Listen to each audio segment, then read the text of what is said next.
Thank you so much for coming tonight. This is the climate change across the curriculum, and we have a great panel of speakers tonight from all over campus. So before we begin, I just want to introduce myself. My name is Erica Bloom. I'm the ASUM Sustainability Coordinator, and this panel is going on as part of a longer week of climate action on campus. We'll get started tonight. I also want to say that MCAT is here, so this will be filmed, and we'll distribute the video. You'll be able to watch it at another time too. So I'm going to introduce Steve Schwartz, who's going to be moderating the panel. He's a professor in communications, and he will give the introductions to the panelists. So thank you.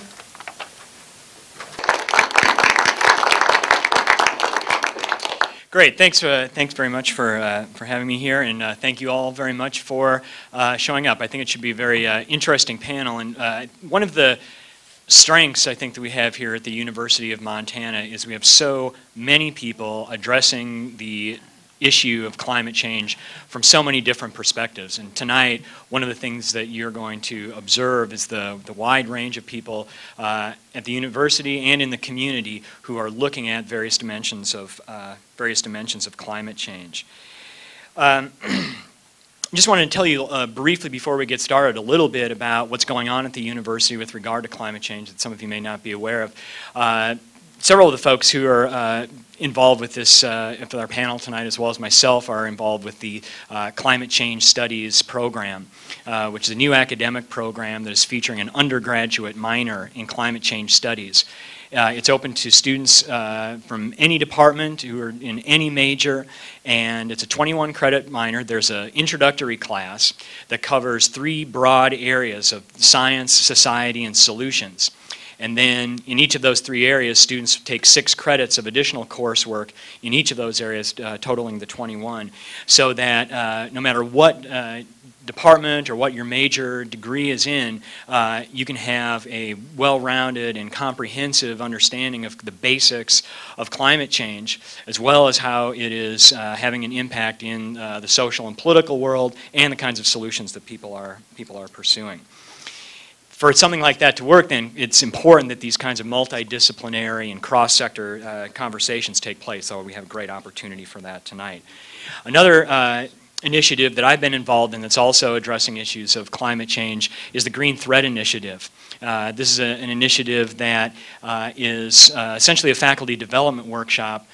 Every year, 20 faculty engage in a 2-day workshop where they try to engage, are working on lessons to engage issues of sustainability in their classroom.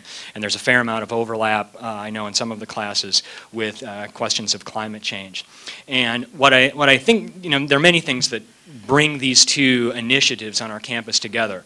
But one of the most important things is that these programs are designed to be open to and are trying to speak to students across the university. Because climate change is an issue that is not just for experts or just for people who have an interest in environmental issues or who just have an interest in science, but it's something that matters to each and every one of us.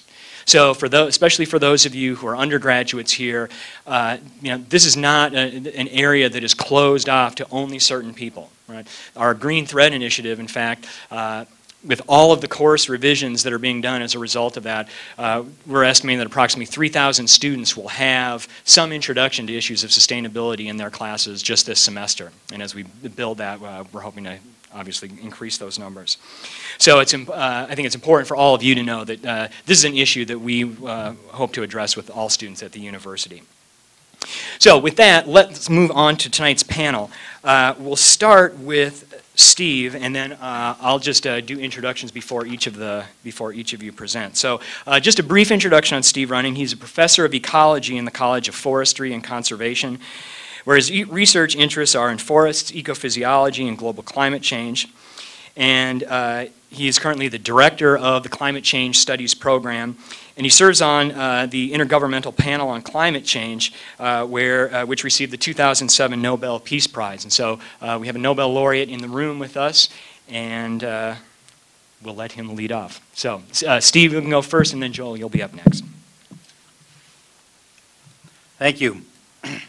And I guess I'll pick up from that introduction that when we finished the 2007 IPCC report and that was published, a number of us as earth scientists felt that at that point we'd kind of done all we could by ourselves on this topic.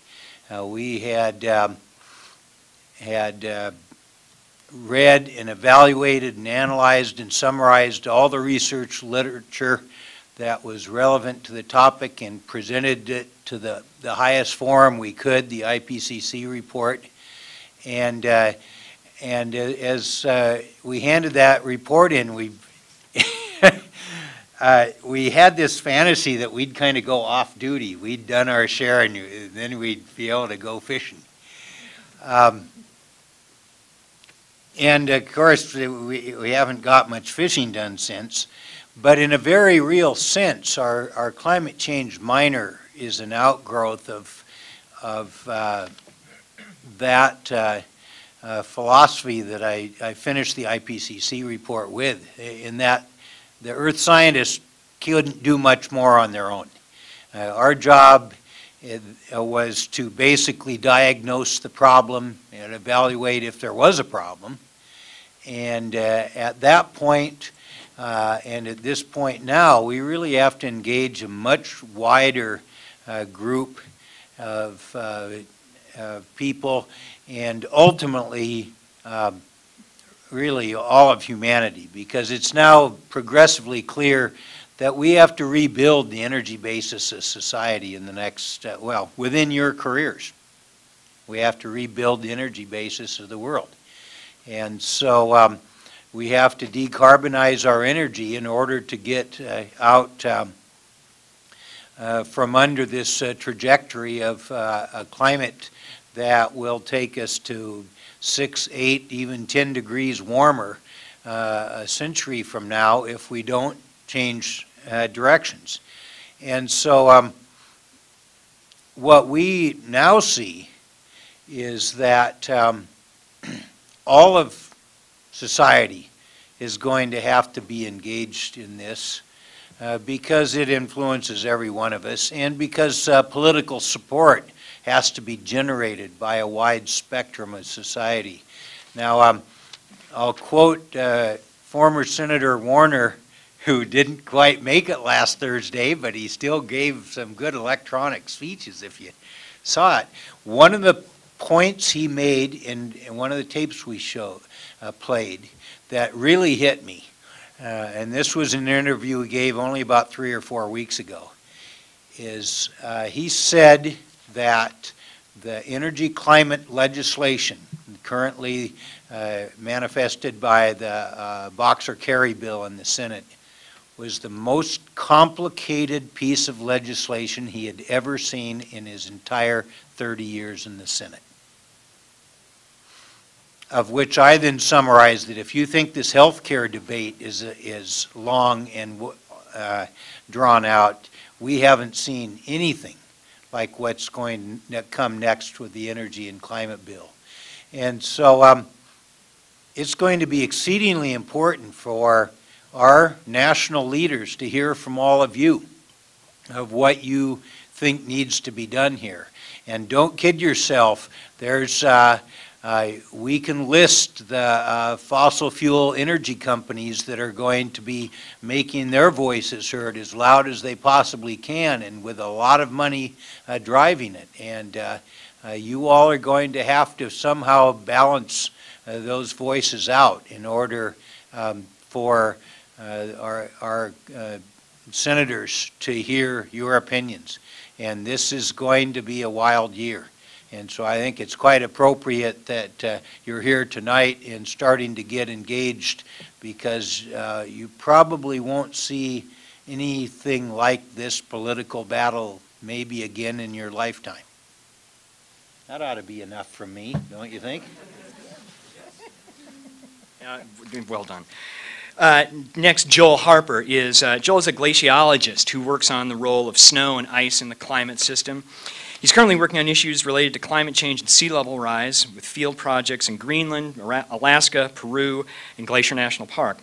He came to UM from the Institute of Arctic and Alpine Research at the University of Colorado. And currently, he teaches an introductory course focused on the physical basis of climate change that's part of our climate change studies minor. I got pictures.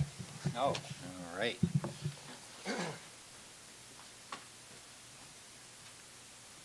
Okay, Yeah, well, what we I'm going to do is a figured little bit out. different. I guess picking up where Steve left off, there is a lot of science left to do, and that's what I want to give you a sense of now. The binary question of whether or not climate's been warming, the binary question of whether or not humans have had a role, scientists have consensus that those are absolutely answered. But where we're headed from here is pretty unclear, and there's still a lot that science has to contribute to this. We have to contribute in education. We can't expect people just to take what we're saying as faith. We've got to educate some, people to some basic understanding of how the climate system works and how it's changing. And we've got to communicate what we're finding out. We've got to find a way to balance dealing with the uncertainties that we have with the underlying certainty that we have that things are changing. There are a lot of uncertainties left, but there still is good knowledge that things are changing. So I want to talk about the kind of work that I do, and snow and ice is my research, and in no other aspect of climate change or the climate system are the uncertainties as big as in snow and ice. So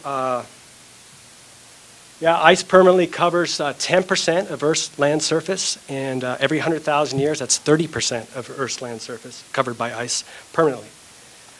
Snow covers about 50 million square kilometers of North America every winter, and it's an enormous amount of heat energy that goes to melting that snow every spring. And if that snow wasn't there, that heat energy goes into doing other work on the climate system. Ice stores about 70 meters of potential sea level rise right now. So if we take all the ice that's in Greenland, Antarctica, and all the small glaciers, we melt it, put it in the ocean, sea level comes up about 70 meters.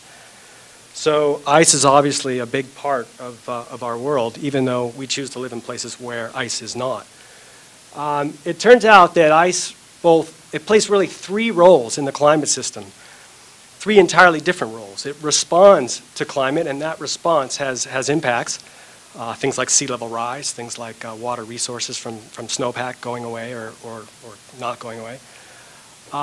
Ice turns out to be a critical tool for reconstructing past climate and understanding how our climate system changes over time. And then the third entirely different role that ice plays is that ice is actually a driving force in our climate system. Ice can cause climate to change. And through some strange feedbacks, you change sea level, you make climate warmer. If you make sea level come up, climate gets warmer, sea level goes down, climate gets colder. So there are all sorts of interesting feedbacks like that. So here at the University of Montana, my research group is focused on the interaction of snow and ice with the climate system. And we really work on glaciers, ice sheets, and seasonal snow.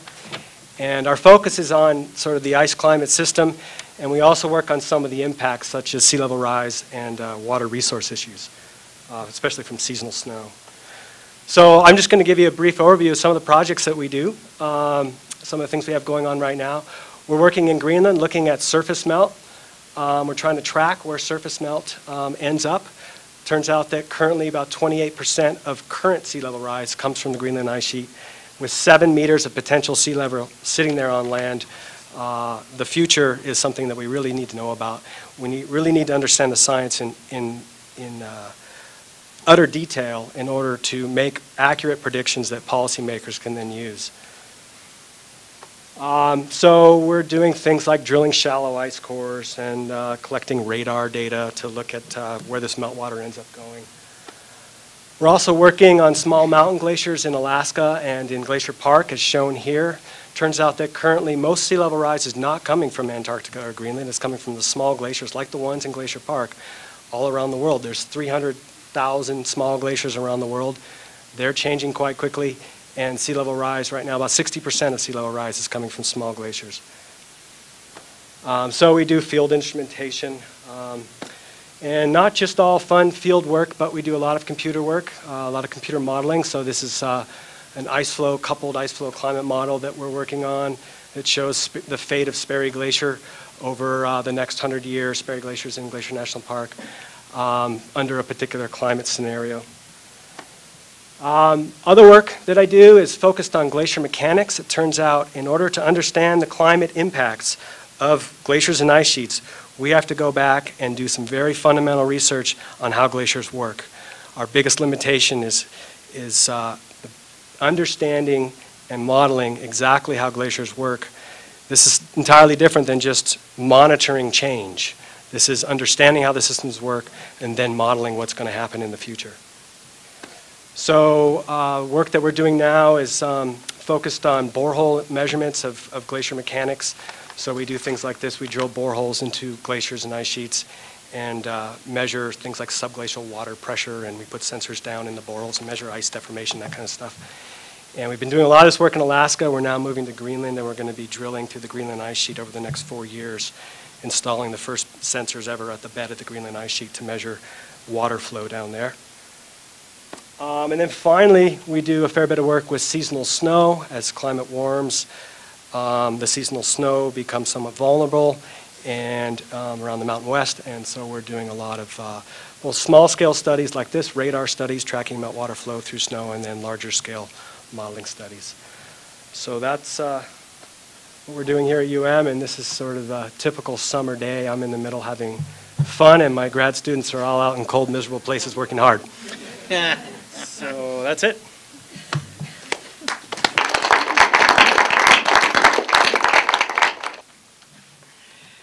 All right, next up is Dane Scott. Dane is the director for the Center for Ethics here at the University of Montana. And Dane was one of the co-organizers of the climate change task force that yielded the climate change minor that started this year. Dane's main teaching and research interests focus on the ethical and philosophical issues that arise from the interactions of scientific and technological development with environmental and social concerns. And his general research interests are in sustainability, global climate change, agriculture, and public deliberations over emergent technologies. Well, we all saw the healthcare debates, and I don't know if you saw those town hall meetings. That's all right. But they were troubling. If climate change is actually going to be worse than that. People were pretty ugly. And perhaps the oil companies are even more powerful than the health insurance companies. So I think one of the questions they sent out in the email was, what do you think about Copenhagen? And actually, this is a plug for a talk that's going to be coming up. Well, it may not go very well. In fact, there is some concern that negotiations may not be adequate. And another Nobel laureate, Paul Crutzen, if I pronounce his name correctly, he's so worried. He is concerned about climate change, but he's so concerned that the political negotiations are just not going anywhere that he's actually started advocating. He wrote a paper about geoengineering. And this gets me to plugging my talk. So many scientists are thinking that, well, if we can't get our act together, we may be able to buy a little bit more time by blocking some of the sun's rays and cooling the planet that way. In fact, it did happen with the volcano, Pinatubo. Put a sheet of sulfate particles around the planet. And so, to plug the talk, since it is close to this, we have probably one of the world's leading experts on geoengineering coming to campus on Thursday, November 5th at 7 p.m. And this is sort of the last case scenario. If we don't get our act together, maybe we'll have to try a technological solution. And so I'm going to leave this flyer up here. And if you'd like to learn more about that, it's a great opportunity to learn about this sort of technique of last resort to do something about climate change. But talking about the multidisciplinary environment that's on the UM campus and the climate studies program, part of my interest in it is in philosophy of education. And one of the things that's happened to higher education over the last 50 years, there's been a drift. And it's a drift towards seeing higher education as a way to get a job. That somehow universities, their mission, their primary mission, of course not their exclusive mission, is to supply people with marketable degrees, degrees that they can go out and take in the marketplace and earn a job. Now that's fine. I mean, we need good work, and I think that's actually a good thing. But I think if that becomes the primary mission, we're in trouble. I think the primary mission should be to somehow prepare citizens to meet the challenges that they're going to face in their life. And I think that's why programs like the Environmental Studies Program, Resource Conservation, the Green Thread Initiative, and the Climate Studies Program really are aimed at helping people, students, meet the challenges that they're going to face in their lifetime. And I think climate change really is a subset of a sustainability issue. It's kind of, as we heard in the talk the other night, about it being a multiplier of conflict around the world. It's a multiplier of sustainability problems. All the problems of agriculture, water, all of these things become multiplied in their intensity, and we don't have the answers to solve these problems. In fact, in our lifetime, we won't solve these problems, such as transferring or changing our energy system. So I think the universities have a moral obligation, and society has a moral obligation to prepare you as best we can to help meet those challenges. And so I really see this climate studies program, along with other initiatives on campus, as sort of addressing that, trying to sort of reorient the priorities of higher education, where our prime obligation is to prepare you to meet the challenges as democratic citizens that you're going to face in your life. And many of these challenges are sustainability and the climate change, which is going to multiply all those problems. And you folks are going to have to come up with wise decisions. And so that takes me to my last bit of research, and part of that is deliberation. And I think we can see the results of the healthcare debate. We're not going to get the best thing. And I think we're not going to get the best outcome because our society is really poor at deliberation right now. And I think we're just not getting good outcomes. So I think one of the other obligations that we have as higher education is to help you develop practical reason and deliberative skills so that we aren't just settling for something, but we are coming up with wise decisions that will make a sustainable society, that your generation and your children will have the ability to seek a good life, to seek good employment, to enjoy all the benefits that we enjoy on this planet. But those things are at risk. And so I think it's our obligation in things like the Climate Studies Program and many other things to help prepare you. And so I'm really, glad this initiative got going, and I hope we can, meet our obligations and help you folks, get ready to meet those challenges.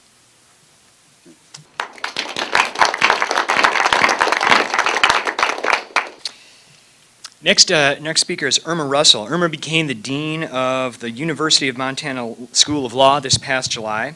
Prior to coming to Montana, she was the professor and director of the National Energy, Environment, Law, and Policy Institute at the University of Tulsa College of Law. She teaches courses in environmental law, international environmental law, and natural resources law. She's vice chair of the ABA section of Environment, Energy, and Resources, and serves as a member of the executive committee and secretary of the AALS Natural Resources section. Thanks very much. Well, I feel, as I'm listening to everyone here, this is a great opportunity for me, not only to speak with you and to talk about this important issue, but also to meet people who are involved in this interdisciplinary effort, because it truly is a good example of how all important problems are interdisciplinary. So we have to talk about science, law, policy, communication. We have to take it on all at once. That makes me feel a little bit like a young reporter who runs into the office and says, "I can't write it, the story's too big to write." And I think we can all feel that way a little bit with something as startling and even overwhelming as climate change. I, of course, will speak to this issue as a legal issue. That's my orientation, my part of this interdisciplinarity, but certainly not saying that it's legal to the exclusion of the other issues. A lot of the debate we see today continues to be a debate on the science. I think that may be a framing problem, because whatever we talk about, if we continue to debate the human role, we're wasting time in an urgent time. Causation is very difficult. It's difficult as a science issue. It's very difficult as a legal issue. So determining who caused this may be less important than trying to find remediation. And we might say, well, whether or not humans are the dominant force, humans are the only thing we can control anyway. So if we have a hope of addressing the issue, it will be through controls on humans. So I would say that and a lot of attention gets focused, and often it's a conversation stopper. Who is causing this? When in fact we should go past that issue and say, whoever is causing this, the remediation needs to start now. And law is one piece of that puzzle. I think my insight from working in environmental issues is that law has to make a choice. And the science is admirable, but it's corrigible. The jury is always out. I don't know if you, did your mother ever say you're incorrigible? Meaning you cannot be corrected or changed, but science, in fact, is just the opposite. It is never completely, I mean, we still talk about sometimes the germ theory of disease. Well, it's a theory. Well, we're pretty sure it's accurate for our purposes. So the insight that I want to suggest to you is that law, as an incentive system, needs to make itself part of a solution, even if we cannot totally agree on causation of the problem. I agree that the bills that have been presented on control of the carbon economy are very complicated. And in the past, I was more acquiescent of that complexity. So I'll tell you my own personal history about carbon trading. I was convinced a few years ago that the problem of carbon is too large for a command control strategy. That, of course, is our old approach to environmental law that we put in place, prohibition, and then allow permitting to interact with that prohibition to allow some discharges. So I came along that path and agreed with some of the scholars that said, well, we cannot control this issue through command and control, through prohibitions. So we're going to have to move to an economic system that creates incentives. And that's what we're doing with carbon legislation right now. Sort of like, this reminds me of Dr. Strangelove, how I learned to quit worrying and love the bomb, because I thought, well, you know, they're right. We can't fix this any other way, so we have to incentivize people, the right thing to do. The problem that is creating greater discomfort for me now, however, is our new recognition of complexity in systems. And we're seeing that in financial markets. And that is a realization that forces some of us into more disquiet about the carbon legislation that's being proposed. Complexity, you might say, well, you know, it can be complex, it can be simple, but if the purposes are correct, if the incentives are correct, then, you know, that's okay. That's the important thing. And I would agree with that, except for our new insights about complexity that we have seen, and that is in a financial market as complex as the one that we have allowed to thrive, monitoring is impossible.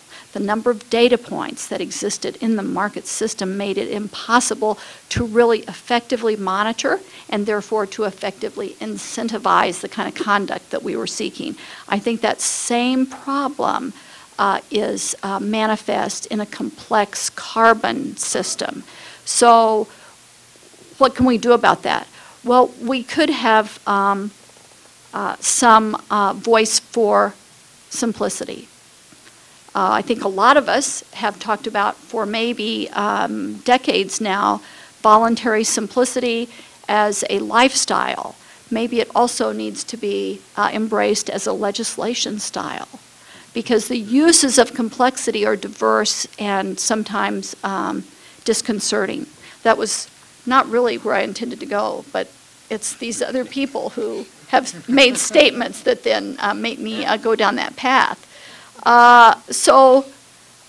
You know, we all bring our own orientations, our own proclivities.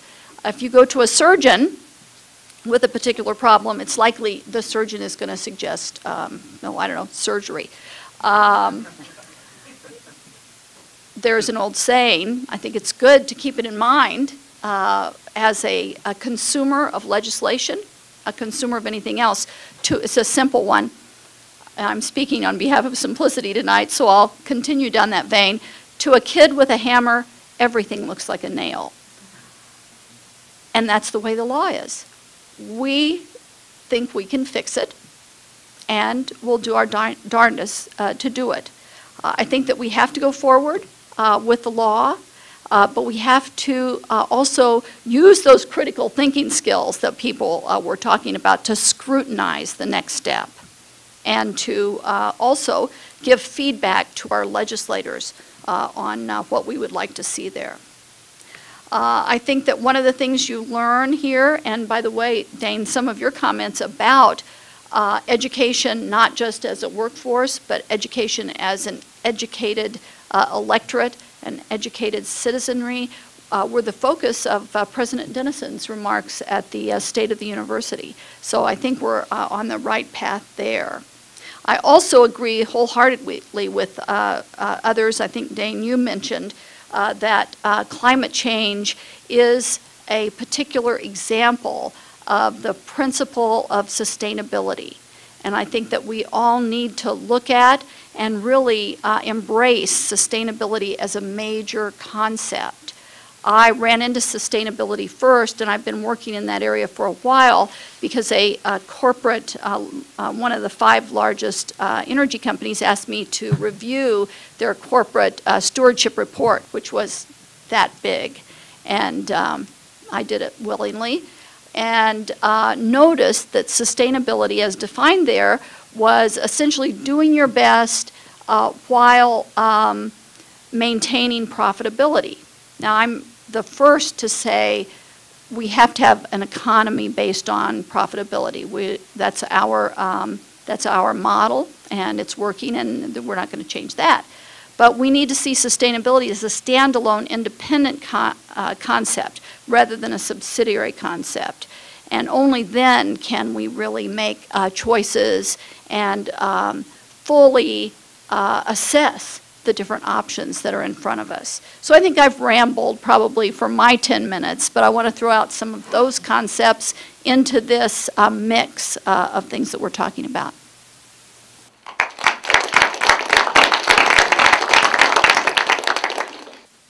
Thank you. And our final speaker is Keegan Eisenstadt, who is president and CEO of Clear Sky Climate Solutions. He has over 17 years of international environmental consulting experience. And currently, he is involved in the design and implementation of climate change mitigation projects, carbon credit monitoring, marketing and sales of carbon credits, forest conservation planning, and much more. He's currently developing techniques and approaches for native species reforestation and carbon sequestration. Thanks. Well, thanks everybody for taking time out of your day. It hardly seems fair to be last on this panel, I have to confess.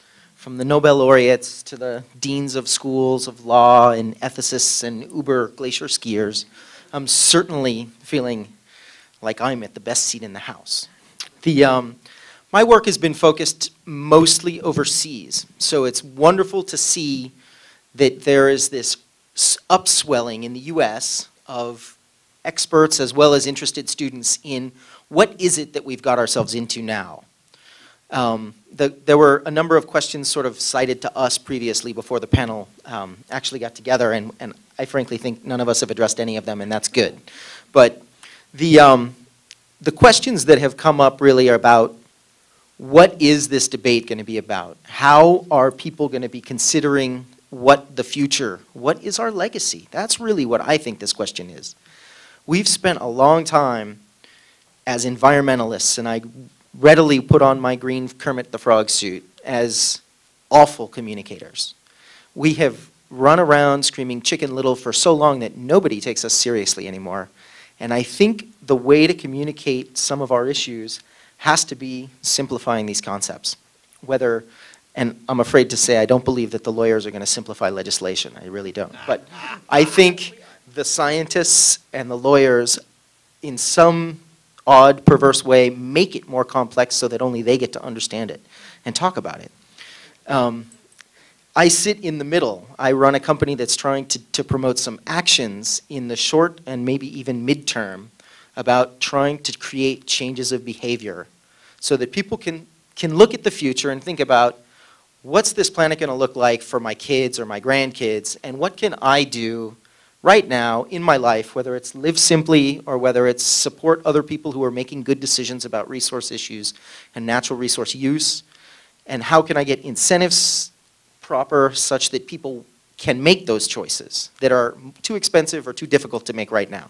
That's really the fundamental nature of what the carbon market is, and what these Copenhagen discussions are about are refining what the Kyoto Protocol is supposed to look like in its next incarnation. I think to a great extent, the long discussions about glacial ice, biome BGC and global circulation models, and how the science works has been ended, what, a decade ago amongst scientists? That it's not an issue anymore, but we've had a lot of purposeful complexity brought upon all of the discussion in the United States about climate change. I've been going to the UN Conference of the Parties meetings, these Copenhagen meetings, for a long time. And there's been a lot of years where the US negotiators were not actually allowed to sit at the table. They weren't active participants. And in fact, in some of them, they had pies thrown at them. So we haven't really been present. And we've been obstructing this process of understanding and communicating on purpose. That's changing. I think we should all be pretty happy actually sitting here. There's a new breath in the air. And having worked in climate change for not as long as people on this panel, but for a while, you know, a decade or so, there's a totally different sense internationally about whether or not the US can actually play a leadership role in some international deliberations about climate change.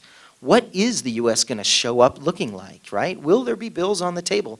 That's novel, frankly. Now, whether or not we're talking about changing the incentive structures and getting things right, quote, because everybody has a different right, the fact that all of us are converging finally, right? I mean, what are we? We're 15 years post-Kyoto, right? More. It's taken us a long time, but societies on this planet move slowly. And I think that gets back to my discussion about how environmentalists communicate poorly. We advocate that there are things that you need to do right now or we're going to lose it. Our planet's over, right? You got to stop logging, no more salmon. You got to stop emitting greenhouse gases, no more future. And nobody's taking us seriously. So we're trying now a more iterative approach. Let's have some actions that lead towards change. And I, frankly, am pretty optimistic that at least everybody's talking the same discussion. That has never happened before.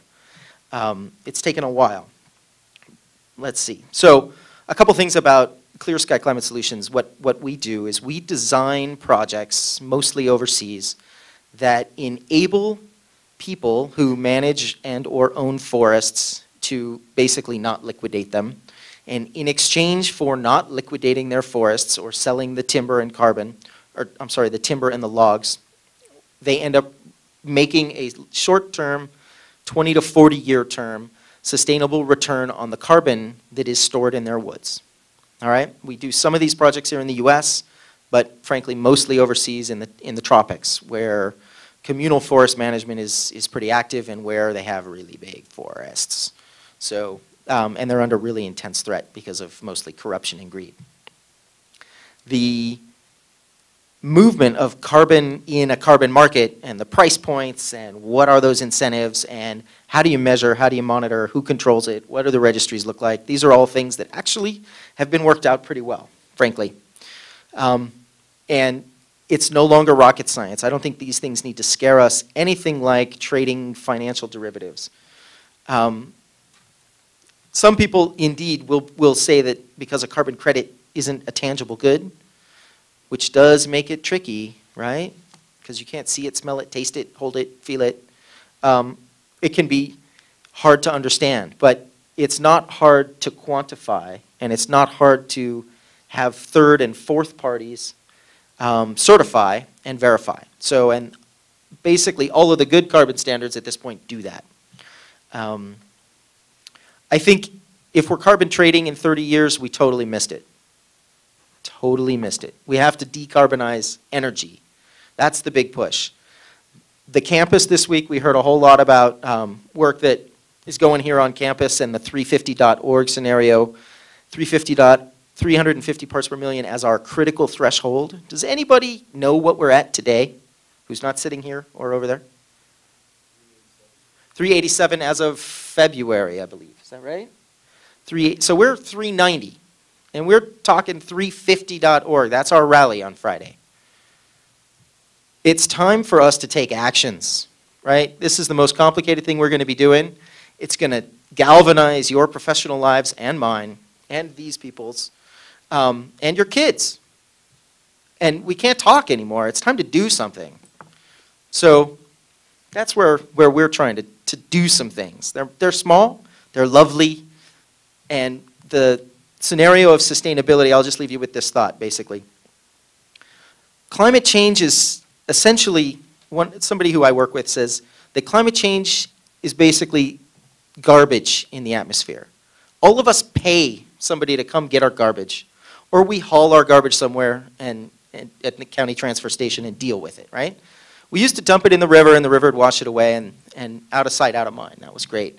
Now we understand we can't do that because everything in the river goes bad. Then we used to burn it, and that didn't work out because we ended up causing all these sort of PCBs in the air and people getting sick. Now we put them in, lined landfills, and in theory we leach out all the right spots. But climate change, basically, it's our greenhouse gas. We emit waste into the air, and we never had anybody come get it. Nobody paid for it. We never paid anybody to deal with it. Now we realize, oh, we can't leak greenhouse gases endlessly and not have repercussions. That's kind of the deal. That's where we're at. We're the little petri dish, right? And all the waste that's going to end up killing us unless we figure out how to deal with it. So with that pleasant note, I still want to say we should be optimistic because it's totally different discourse internationally than it has been for the preceding 15 years. Thanks.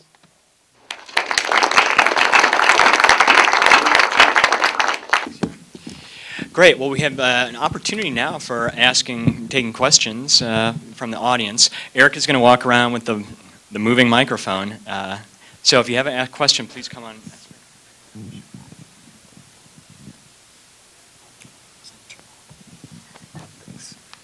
I had asked this question the other night with Admiral McGuinn in the live feed that he was doing with us.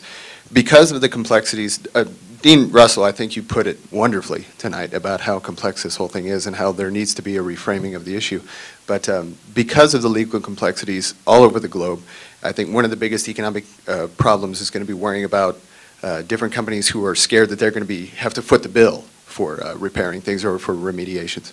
With the legal complexities, with the economic complexities, with the scientific need to get everyone on the same page all across the globe, do you see any way that we can effectively show a concerted effort towards climate change without showing a much reduced unilateralism and isolationism on the part of the U.S. and a more increased and forceful UN presence? And that's for all of you.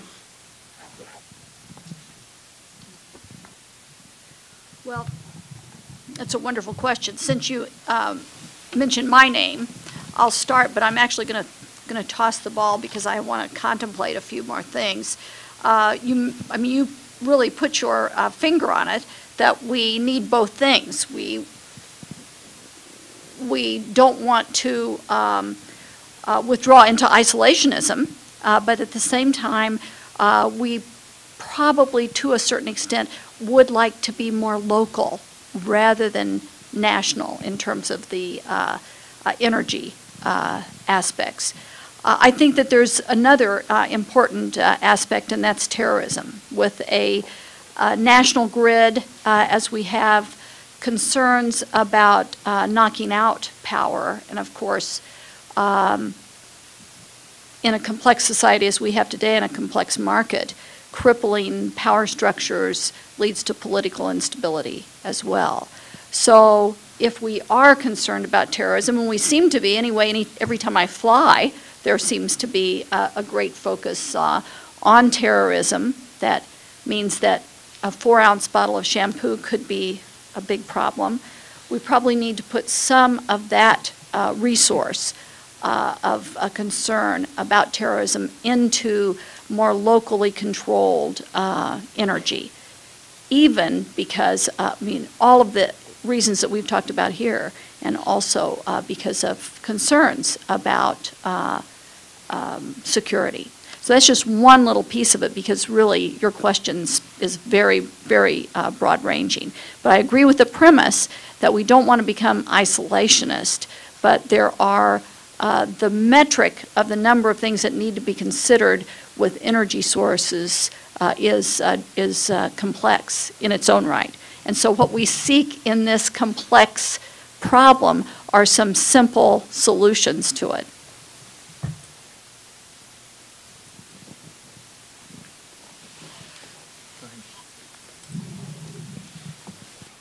Well, I guess I would add that in the international arena, all the other countries now are waiting on us, and have been for a number of years now. We collectively, the U.S. has been the source of the largest fraction of the CO2 in the atmosphere, and all the other countries know it. We put the most of it up there, and until we show some serious willingness to reduce our emission rates, none of the other countries are going to bother trying, because we would just overwhelm their efforts anyway. And all the other countries know that. And so what we're basically sitting at now is a situation where they all see that the ball's in our court. And particularly this COP15 meeting in Copenhagen, they're expecting the U.S. to have exert some significant leadership. Now, it's already certain that our administration is not going to show up with a bill through Congress. Back in about June, there was still that fantasy, but that fantasy's long gone. So we won't have any bill passed through our Congress by December 10th. And so now the interesting question is, what will they come to Copenhagen with as an illustration of any new leadership momentum on this issue from the U.S.? And I don't really know what the answer to that is. So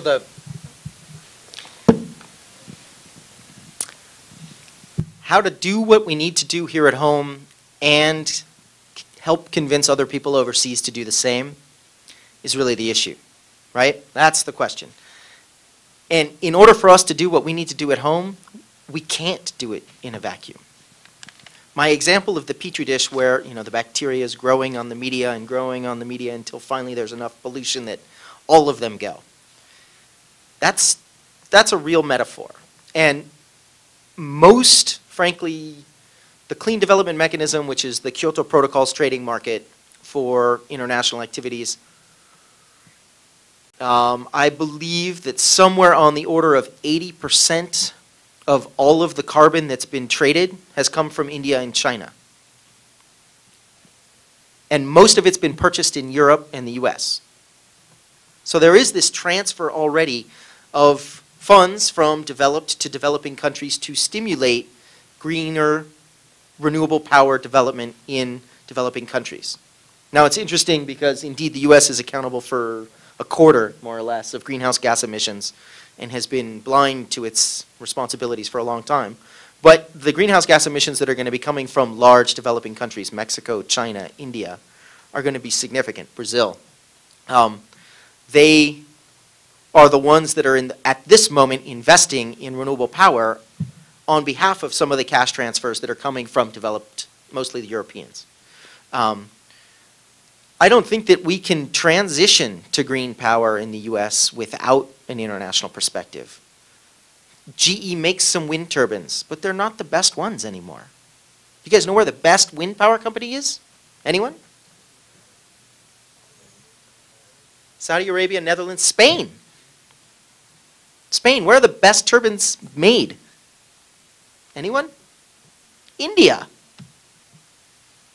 It's not for us to decide on our own future anymore. We have to be working together in concert with others, I think. And certainly energy security and terrorism and a whole slew of other things are involved.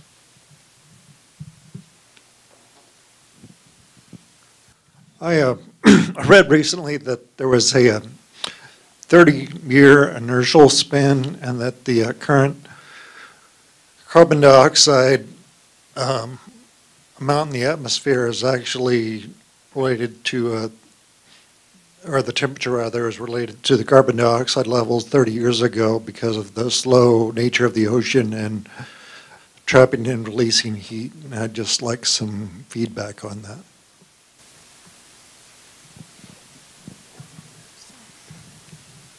Well, the concept is right, but it's hard to put a number like that on it. So you're absolutely right that there's a latency, there's a lag time between CO2 emissions and what the climate does in response to that.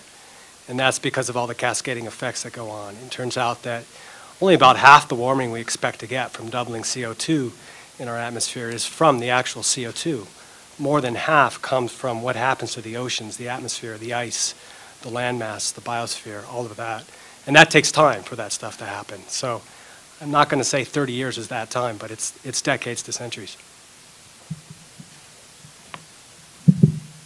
And I'll add on that I think it's well established that the carbon stock, we are certainly in the United States producing significant carbon, but if you look at it in terms of carbon stock, taking the historic perspective, it's even a larger fraction, according to the writers that I've read, primarily Eric Posner and Cass Sunstein, on figuring the stock.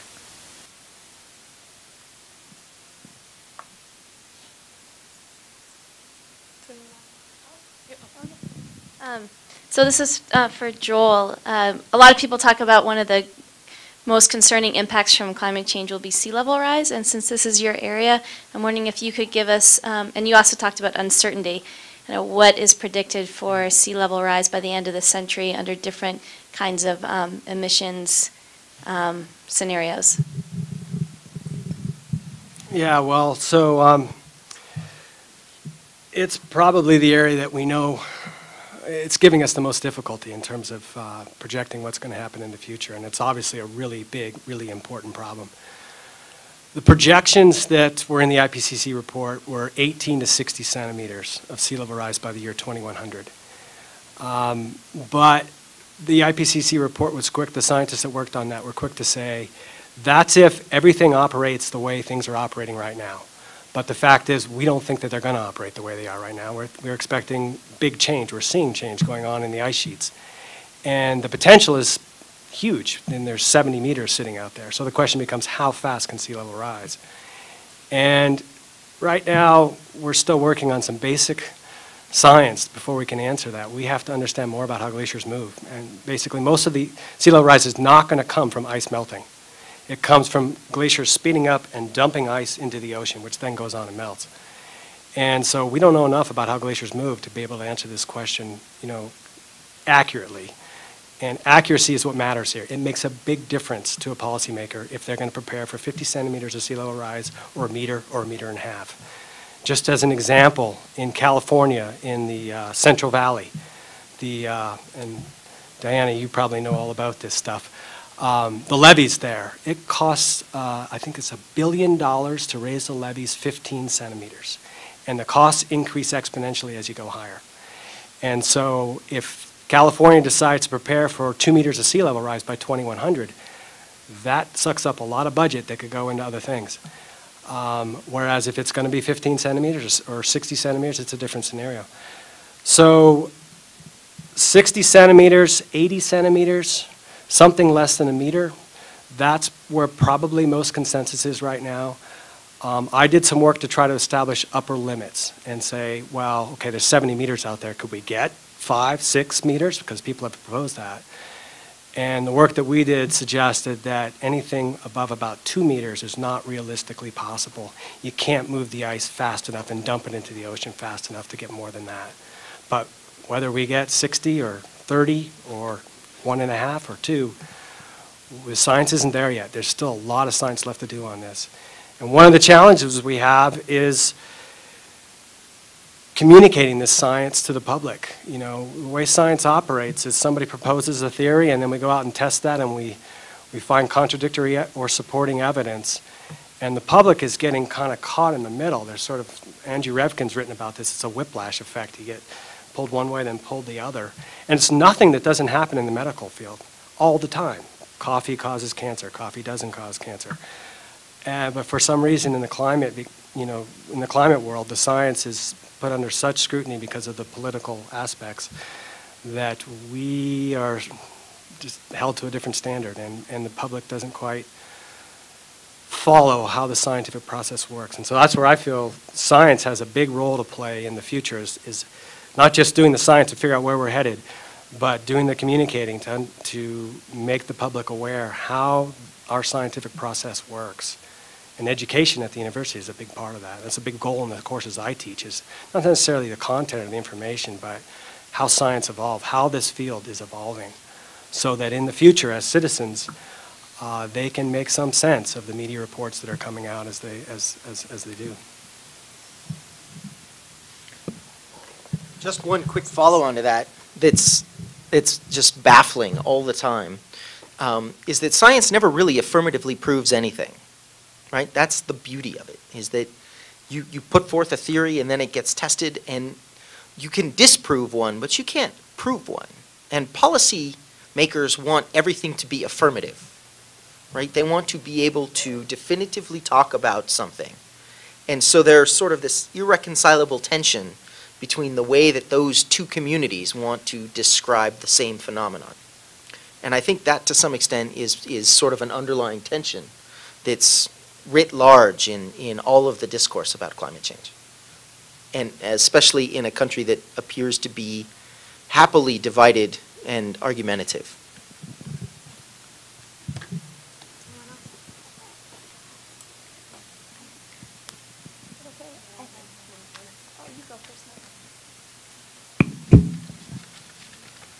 Okay, I just want to bring up something more of an ethical question. A lot of the climate change discussions I've heard about more on the technological developments and policy changes. What about population? I mean, has anybody ever talked about population control and how that plays into it?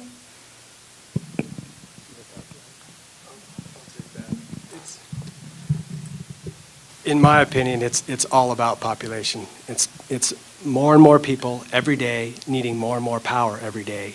We use something like 35% more power in our life today than we did 35 years ago. And so it's not just the number of people, but it's the power that these people want. Our lives are changing. You know, an example I use in my class is I bring in this thing I bought for $1 that makes snowballs, a big plastic thing that was made on the other side of the planet, shipped all the way here. Energy has no cost. And you couldn't buy those things 30 years ago, 20 years ago. They didn't have stores that everything cost $1, and they're big plastic things. And so it's all about population. You look at the population growth curves, you look at the CO2 concentration curves, and you look at the emissions curves, and they all perfectly match. They just go in like that. And that's another thing. There's one guaranteed fix to this climate problem. We don't have to invent a new solution, a new power. There's one fix, but it's not a popular one. And that's not another baby is born starting today. And if that happens, within about 150 years, our climate levels off, our CO2 concentrations start to go down, and things start cooling. But it's obviously not the fix we're gonna pick. But it tells you something about the nature of the problem when you know that's the only fix that we can come up with. The ethicists will weigh in on this one. Yeah. Well, I figure I have to. That's right. Well, that wouldn't be an ethical solution. You know, I don't know if it is the population growth, because population is scheduled to, we're no longer on a J curve. We're on, you know, an S curve, and we are going to level off around, you know, that's all the projections, around 2100 at around 9 billion people or so. And That's highly debatable. it is highly debatable. Depends on your source, and I can show plenty of, Yeah. you know, UN studies that show. Yeah. Well, that is the 50 billion, UN, that is the 40, UN 50. position in the Millennium Project. But what do you do with it? It is unethical. We do have in the UN Declaration of Human Rights the right to reproduce. You know, we're not going to tell you how many kids to have. And in fact, you know, that's why there was a lot of tension in China with the UN conferences. And so, I mean, one way to deal with this, I think, is there are enough people on the planet right now, if everybody starts living, as they say, like Americans, our consumerist society, that we're going to overwhelm, you know, the CO2 level anyway.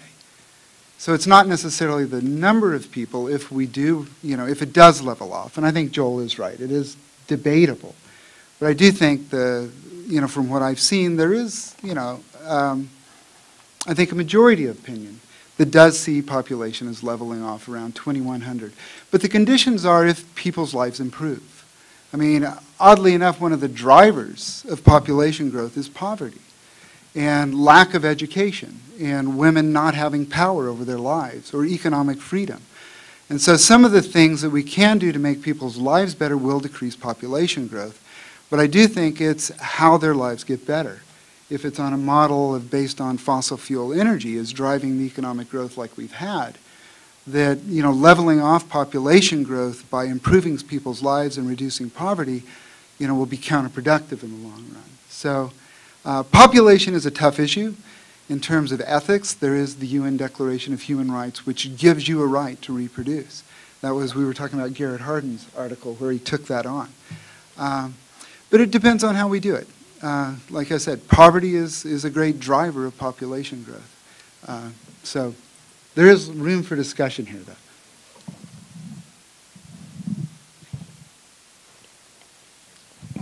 And I'll just add one thing while we're getting to the next speaker, and that is that comes back to that idea of recognizing the common good through voluntary action. That while everyone has the right to reproduce, that enlightened self-interest suggests that we can focus on common good as well as individual desire. And education is a part of that as well. And I would just add, too, the course that I teach in the program is a course on consumption, and which gets to the issue that Dane is talking about. And as important as population is, right, to the extent that that is articulated as the kind of the one solution or the one way of operating it, it deflects attention from what we can do ourselves in terms of our own consumption habits, which are, at least in terms of our carbon footprint, are way beyond both the sort of the world norms as well as what's really needed to get us to where we need to be in terms of parts per million. So basically, as I've been sitting here listening to all this, and you know, and as much as I've been aware of climate change and the implications, it sounds like you know, what we're talking about is the potentials are for, you know, some really restricted resources, you know, problems with drought, with constraints on energy and things like that in the future. And just from looking at the healthcare debate and what you guys have talked about a little bit in terms of the difficulty to create a conscientious policy that people can agree on that actually makes a difference and does something positive rather. What just kind of in the light of all of that, it seems as though, you know, we're talking about survival here as on the planet. But also, so we're thinking long-term survival, but we're also talking about short-term survival, like survival of vested business interests, things like that. It seems like this scenario has the potential to really ratchet up in terms of conflict and things like that, which was alluded to at the last discussion. And I'm just curious at what degree people are talking about that are involved with this, with sort of nonviolent ways to de-escalate situations, because what I heard at the last talk was more of an approach that caters more to a militaristic, like, this is the reality, we're going to deal with war, we're going to deal with shrinking resources, we're going to deal with this kind of thing. It seems to me that all of this has arisen out of this sort of uber competitive kind of world that we live in, resource extraction, to the point that we don't really think about this in a wise or long-reaching perspective. And it seems as though if those voices of sort of de-escalating the situation aren't also included, we're going to be in potentially for a lot of trouble. So I'm just wondering what sort of people are being also included in the discussion, or what kind of things that you guys hear about in terms of with intellectuals and policymakers in terms of a more peaceful way of de-escalating the problems that are likely to unravel in the coming years. Oh, I'll start with that one.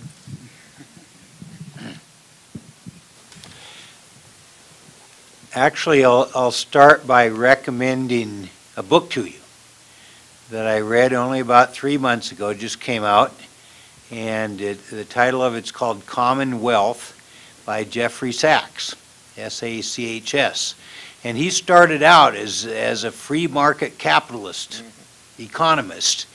And through his career, he's now come to the conclusion that the only way humanity is going to survive collectively is by the richest billion people on Earth to do a dramatically better job of sharing the resources of the planet with the poorest 2 billion people on Earth. And if the richest billion don't get onto this relatively quick, then that's exactly what drives terrorism. When you're on the bottom and have nothing to lose, then you start doing desperate things. And this, he's a professor at Columbia, and has written a lot coming from the economics end, not as an earth scientist. So I found it a very interesting book that he sees this fundamentally about a more a fairer distribution of global wealth being a key part of stabilizing the Earth's the human community. And I had not read something quite so well stated by an economist before that book.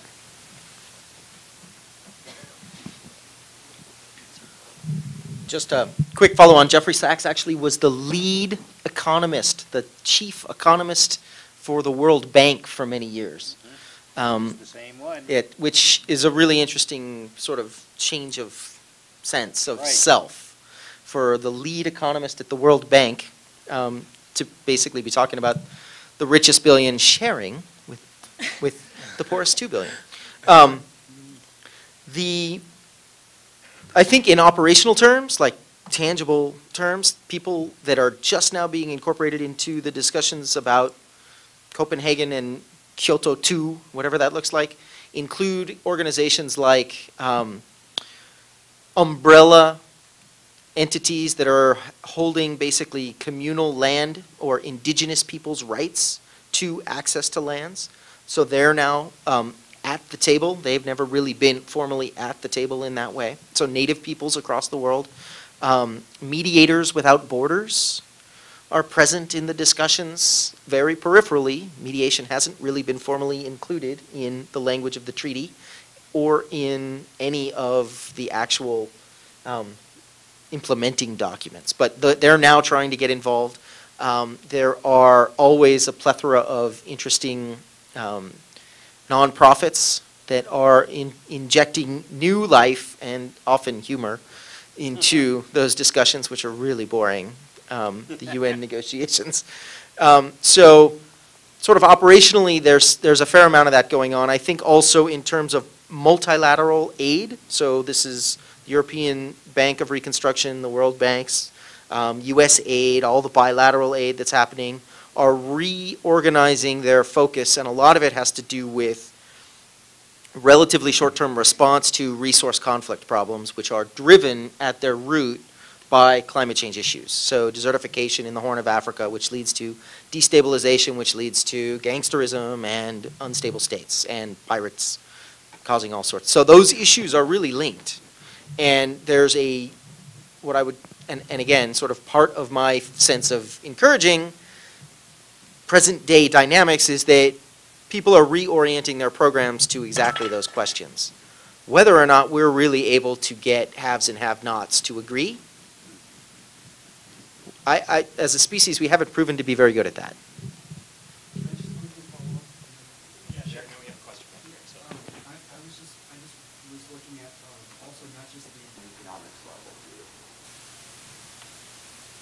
I think it's a great point, and I don't think it's been introduced very well. Oh, gee. Well, I'll reiterate, it's a foundational, very important point that there is an argument that resource wars are already going on, and is it possible they could get worse? Michael Clare, K-L-A-R-E, I think, has a very good book that suggests that global warming could bring not only the problems that we're talking about, but also water wars, which is sort of the kind of specter that you are concerned about, I think.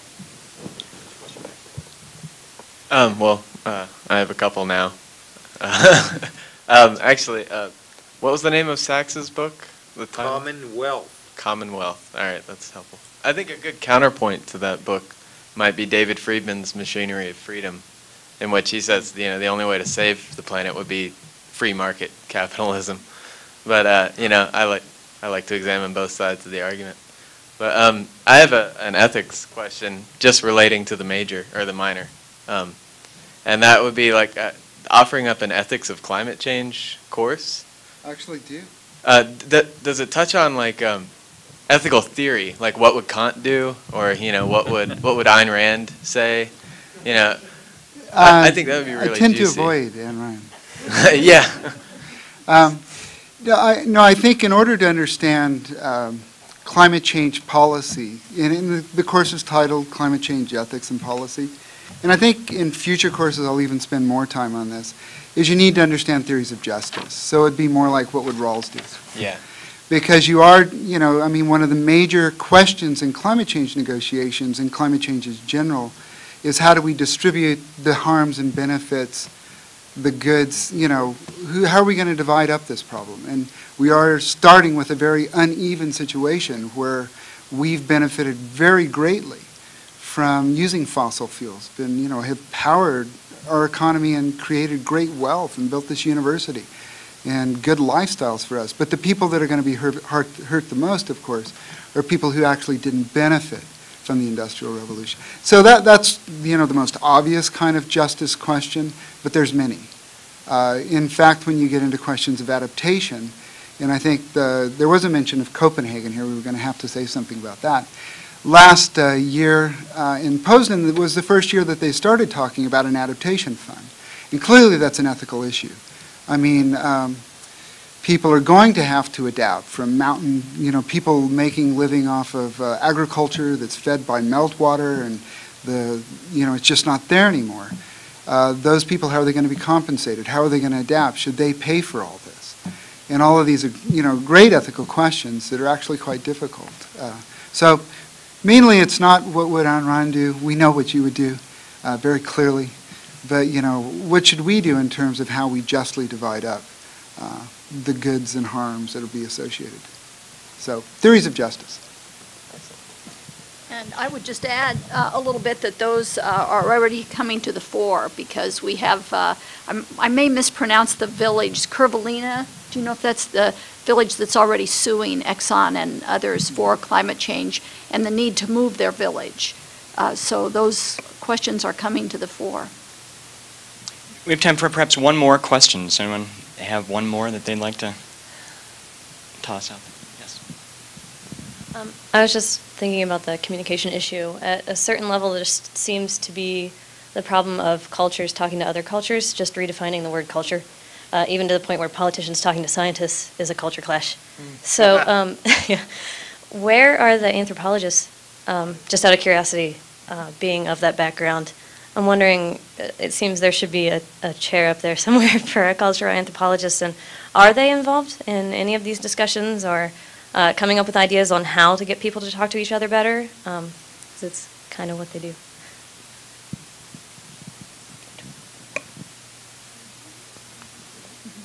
We don't know.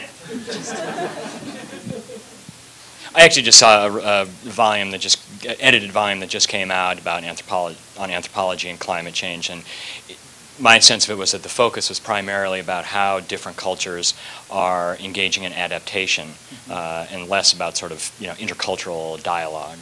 So, in terms of the minor, though, we have been talking about that.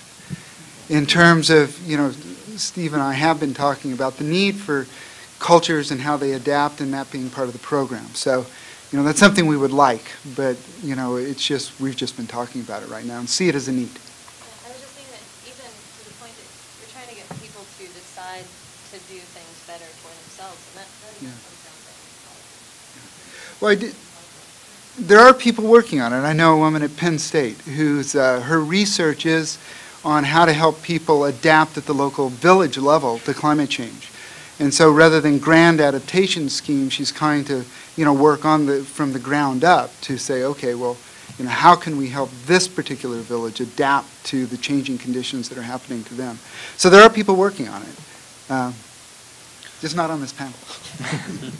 I think also it's important to recognize, and I don't exactly know how to vocalize this, but the extreme burden of communication that I see placed on trying to get understanding and awareness in the other is coming from developing countries to developed countries. Developed countries are looking at ways to create laws, policies, economic systems, who distributes the power and the pain and the tax burden, how.